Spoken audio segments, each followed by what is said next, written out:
Welcome to Penrose Learning, where we make understanding easy. You start by confirming the model and making sure the watch is in timekeeping mode. That matters because setting sequences differ across modes. Once done, press and hold the top left button for about 3 seconds until the seconds start flashing. This enters the setting state. You do this because flashing fields indicate editable values.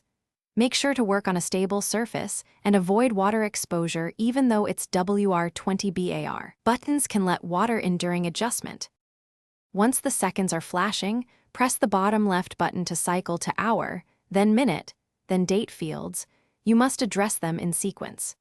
Use the top right button to increase numbers and the bottom right to decrease. If you hold either button, the value advances rapidly, which saves time on large changes. Be mindful to set AM/PM or 12/24 format. That affects alarms and stopwatch readings. And confirm the year and month, so the date. To finalize, press the top left button once to exit the setting routine and save changes. The seconds will resume counting, and the watch returns to timekeeping mode.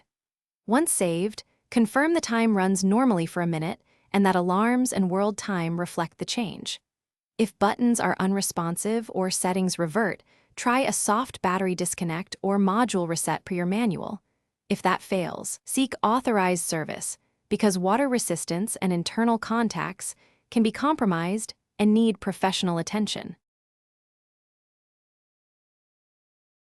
Thanks for watching. If this was helpful, leave a like and consider subscribing. See you next time.